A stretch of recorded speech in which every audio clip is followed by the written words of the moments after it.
I was lucky enough to be among the real celebrities. I happened to be among them by accident. So I got into the picture that way.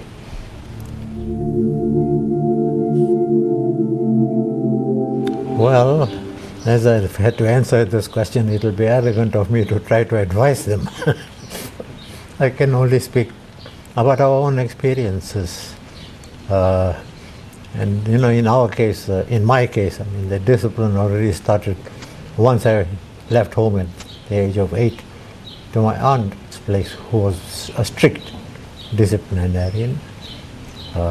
Although she was overwhelmingly Muslim, but still the discipline was there, and one had to abide by that.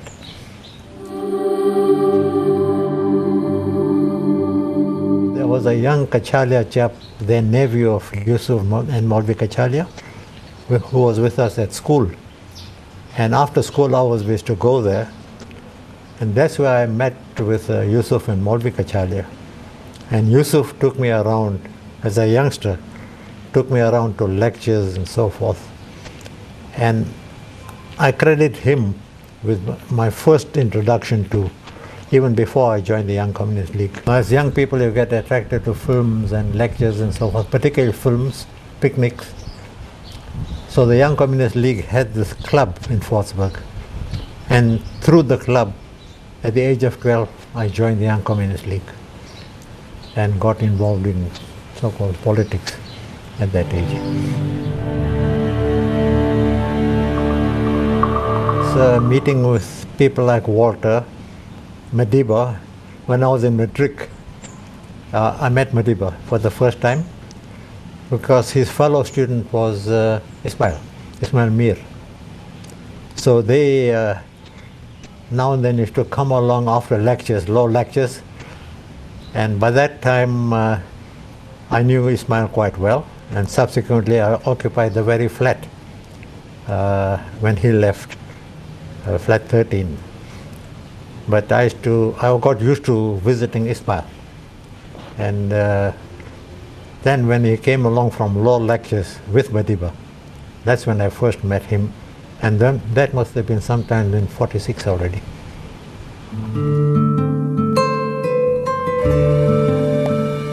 Also in the 40s, I won't be surprised if I met him before I met Madiba, simply because he had a little office in Commissioner Street.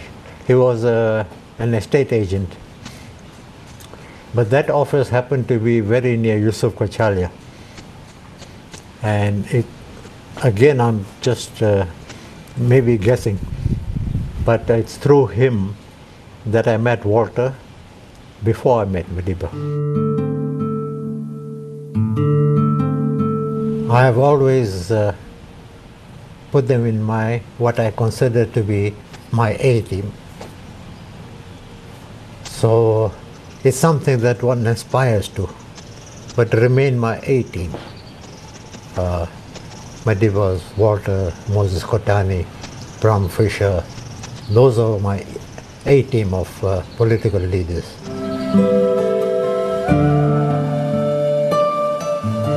My first experience was the Ghetto Act. You know, in those years you had different laws applying to different groups.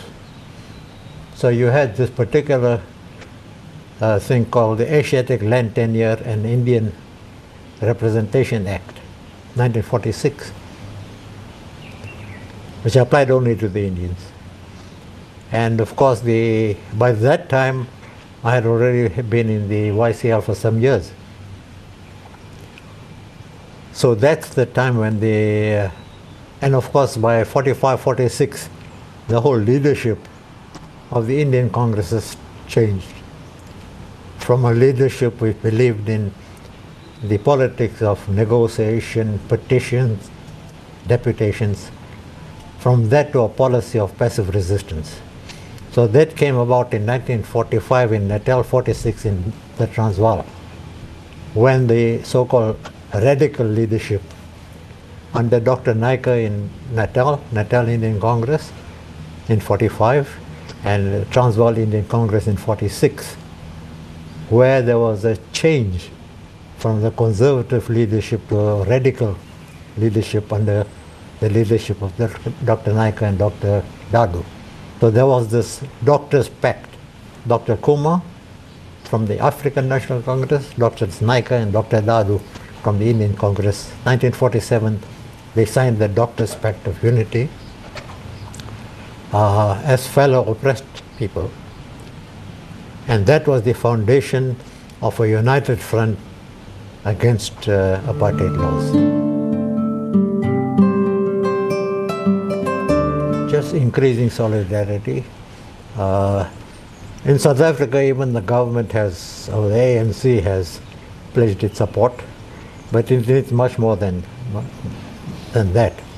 But fortunately, I believe that in Europe, there's an increasing movement in support of the Palestinian people, including some Western governments, I believe.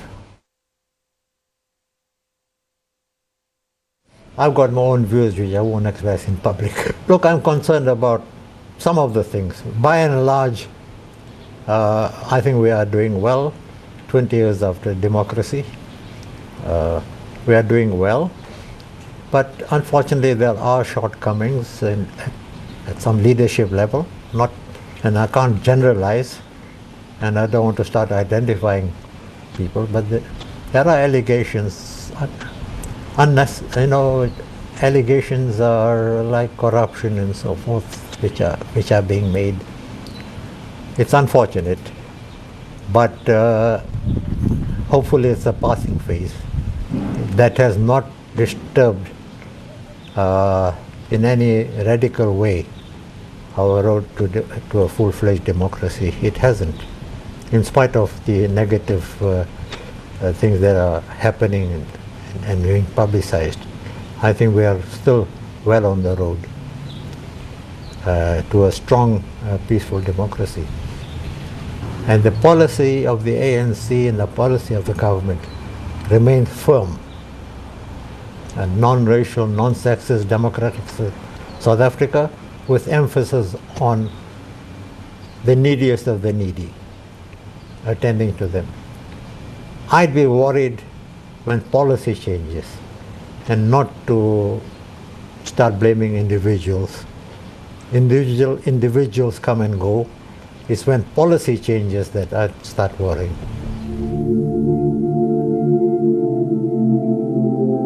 Julius Malema has got a lot of quality in him. I wouldn't condemn him. I wouldn't criticize him. I'd say I'd be concerned. I am concerned at some of the methods he's using, which is not necessary in a democratic society. He's got all the means to express his view and the views of his organizations without causing any disruption in the process. I'd wish, and as I say, I won't condemn him, I'd wish that he'd realize that he is not in the only opposition.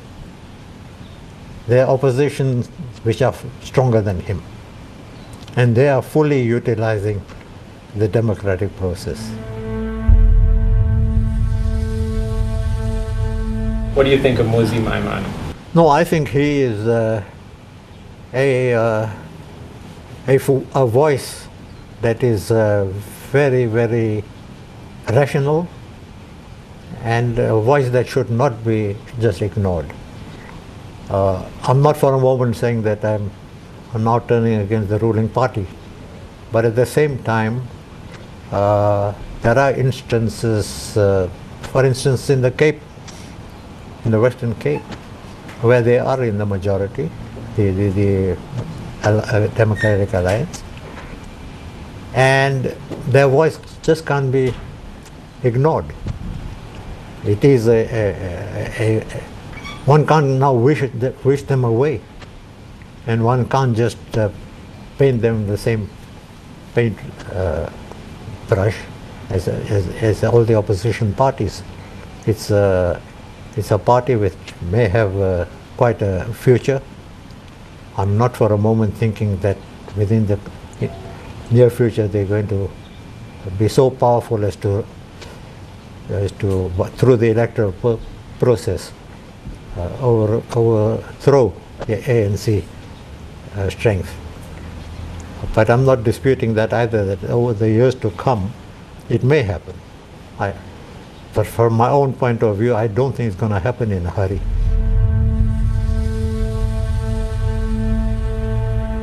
Emphasizing their main function, which is to broaden non-racialism. And they are making steady progress, reaching out to particularly young people, schools, universities and so forth. And there is a youth wing. You know, young people, with due respect, have very little idea of the past, how freedom was arrived at, what was entailed before we got to this day. So that type of message we try to convey to the younger people, that with freedom comes responsibility to themselves, to their parents, to their country.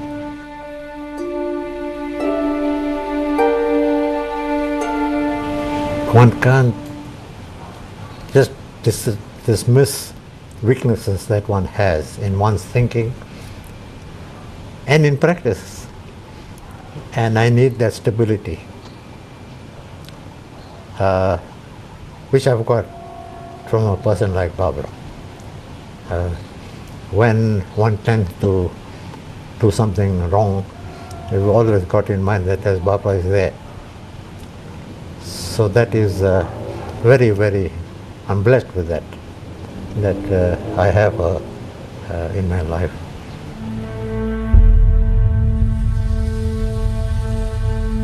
Do you ever think about death? Death? Not really. It hasn't occurred yet. Fortunately, I've been blessed, and I think jail had a part in it. With good health, I go for an annual checkup, so nothing has gone worse. It's the usual thing that Indians suffer from is cholesterol. Mine is within control. Yet the doctors have given me something just to keep it at a low level. Apart from non-racialism, it is the majority of the population of this country is young, and the future belongs to young people. So with freedom comes responsibility to themselves, to their parents, to their country. Responsibility is on their shoulders to make of South Africa what they themselves want it to be. Successful, healthy, happy country. And that is their responsibility. So while you are taking full advantage of everything that is now opened up, and if you can take full advantage of that, do so. But never forget your responsibilities as young people. And I have no reason to believe that there's going to be any defiance or moving away substantially from the policy of one non-racial, non-sexist, democratic South Africa. Thanks. Okay, I'll have another drink.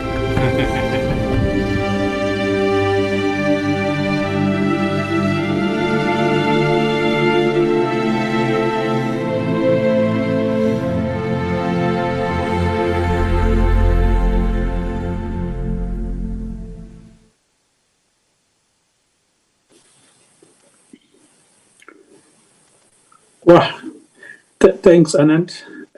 Thanks, Video Vision. And I suppose it was just wonderful seeing and hearing Kathy again.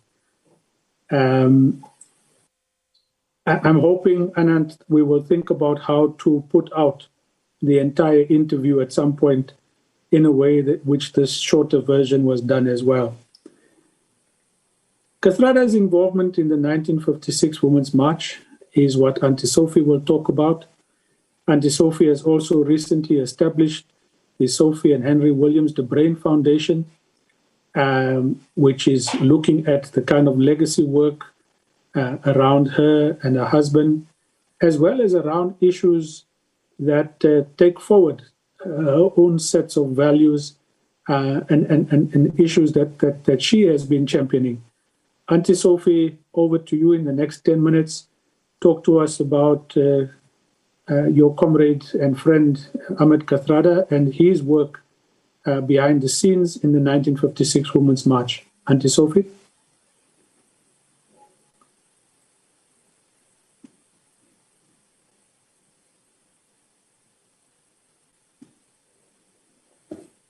Is Auntie Sophie there?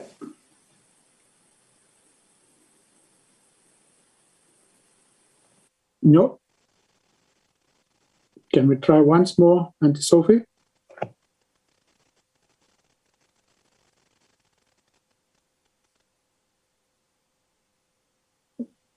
Okay. Can we just try and get Auntie Sophie there? If not, in 1951, Ahmed Kathrada went to Europe for the youth festival, but eventually took up a post at the World Federation for Democratic Youth. Auntie Sophie, I see you now. Are you going to come in? Okay, are you able to see me now? We can't see you, but we can hear you. There we are. Over to you, Auntie Sophie. Thank you, Comrade Sharon. And thank you for inviting me here today. And good afternoon to all the participants. Yes, it is a very special day for me as well. And my humble contribution today is really twofold. In reflecting a little bit on the role Comrade Kathy played in support and strength and the care he gave to women on so many levels of our struggle in their quest for the emancipation of women over the many decades of his life. And it is also in remembrance of the many brave and fiercely committed women of fortitude. They are all now in another realm, like Comrade Cassie, and also the many current mixed generation of women are continuing in the footsteps of the women of fortitude. I first met Comrade Cassie at a fundraising party in a house in N Street in Doornfontein, which is here in Johannesburg. And that was during the 50s. And this was a fundraising which I don't remember who the recipients of that funds was, but I was told it was for a good cause. It was also during my appointment as organizer of the South African Congress, Other People's Congress, SABC. When I started my duties at the headquarters of the Joint Congress movement that was situated in opposite Market Street, opposite Comrade Kathy's flat at Colbert House. And that is where I frequented, that is where I had frequent contact with Comrade Kathy and also learned to know him better. His leadership qualities was admirable, and he was focus-driven. and hardworking and untiring. He was also kind and would go that extra mile, refusing to put off until tomorrow what can be done today. He was someone that spoke his mind and was unyielding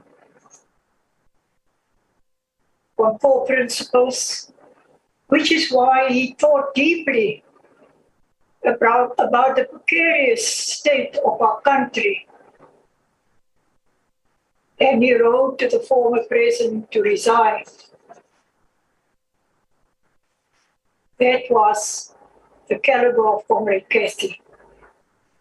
But working under his guidance as young activists, together with Comrade Mozi Mullah, late Comrade Rosie Matthews, Farid Adams, Alan Lambert, Abdullah Jessup, to name a few, was very educated both politically and also administratively. His work ethic was unquestionable. And although he was strict, he was understanding, fair and kind in many respects. And I can recall at the coming towards the end of my first year at the Congress offices where I was, what they call today deployed. As it neared to Christmas, I became very emotional and withdrawn because I was longing for my family, knowing that I wouldn't be able to see them during Christmas because those days we were not earning a salary. All of us. We were given money whenever there was money. And Comrade Kathy came to me and noticed, as he noticed, he came to me and wanted to know what was worrying me. And I didn't tell him, I made excuses. And the following day, he asked me again, and I burst out crying and telling him that I long my family, it's now Christmas and I'm not able to go home because I don't have train fare and so on. So he left me like that. And later in the day, he came and handed me some money, telling me that this is enough money for you and Comrade Rosie, because she was also from PE. And the two of you must buy tickets and go home for holidays. So that was his generosity and his kindness and caring nature. Not only to me, but to all those that were in need of one thing or another that they were short of. Comrade Kathy's attributes was seen as crucial to the Indian Congress and the Indian Youth Congress. And he served on several senior positions and structures in the Congress movement. He was appointed secretary of the Indian High School, where he assisted the Indian Parents Association to set up the Indian High School in Johannesburg. When the Indian schools were closed down by the apartheid regime, forcing children to attend schools, which was 22 miles away from Johannesburg, to Malaysia at the time. He organized Ray Duma Nokwe and Sheila Morrison and Comrade Musaji to teach at the high school. These were comrades who had degrees in education. and they were the ones who taught at the high school in Johannesburg, among other teachers. And he remained the secretary of the high school. And I think it was Comrade Esop and his brother Aziz that attended that school. But Comrade Kathy also had remarkable organizing skills and foresight, and his foresight was greatly appreciated by the Federation of South African Women,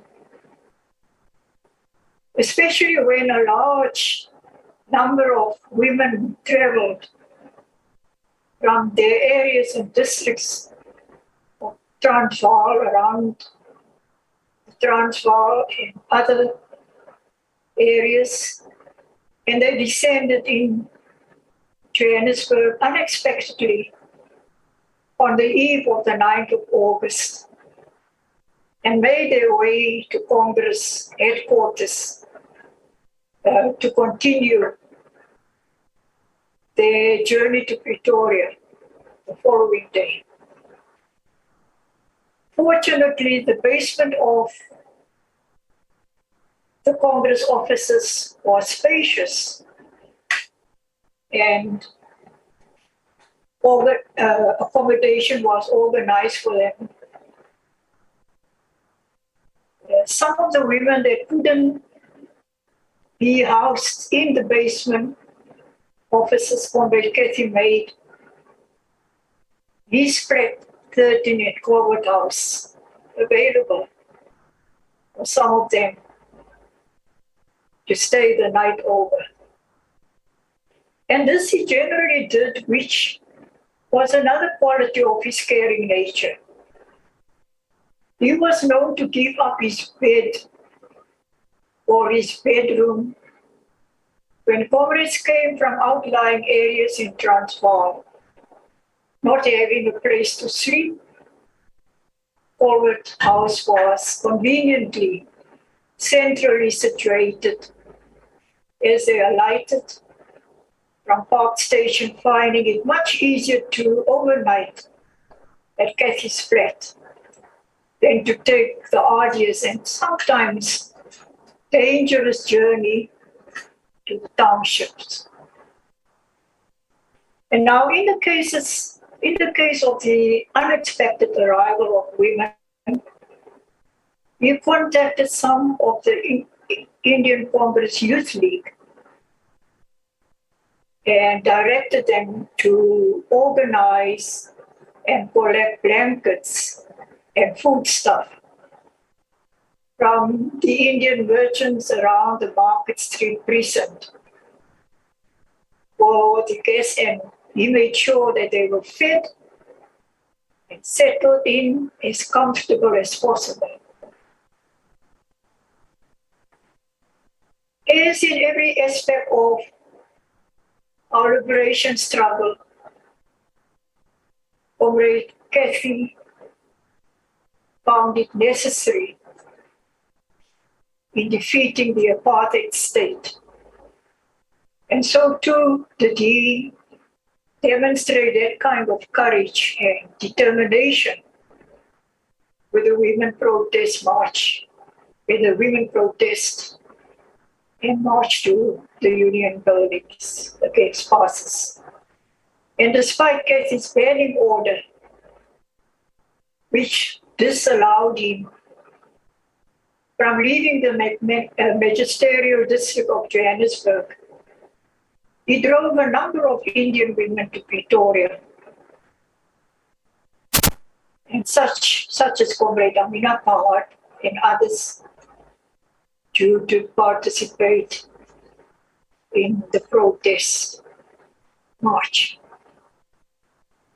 And after they alighted from the vehicle that Comrade Kathy drove, he discreetly stayed to make sure that they were safe to assemble with a large crowd that had gathered at the foot of the Union buildings since dawn. Although he was aware that the special branch was also lurking around the union buildings. He was careful not to be spotted. So here at this virtual gathering today, we pay tribute to him, and it is only right and proper that we recommit ourselves to an outstanding icon, a patriot, a friend, a comrade and a leader who displayed throughout his entire life the true values of servant leadership. His indomitable spirit inspires us to assess ourselves and to emulate his life in order to overcome the wretchedness that has befallen our country. And as we continue to observe Women's Month, we thank him for his lifelong hard work and immense sacrifice. Long live Comrade Kathy's undefeatable spirit, long live. Malibongwe, Gama Lama Kosikasi, Malibongwe. And thank you very much. No, thank you, Auntie Sophie. Thank you immensely for your powerful words, for the remembrance and the tribute. We are so happy that your foundation has taken off, and we have pledged to collaborate and support it in whatever way is necessary. And we hope that at some point, the life of Sophie Williams, the brain, will see some kind of end product, some book or some publication, because that is a story that needs to be told. Ahmed Kathrada's stay in Europe, 1951, altered his life in many ways. His first-hand experience of the aftermath of the Second World War and of the Holocaust, I think shaped his understanding of what racism could end up in, and made his determination to fight it much, much more greater. So much so that he cut short his visit there to come back to be part of the 1952 Defiance campaign. It's not a part of his life that we knew too much about. Fortunately.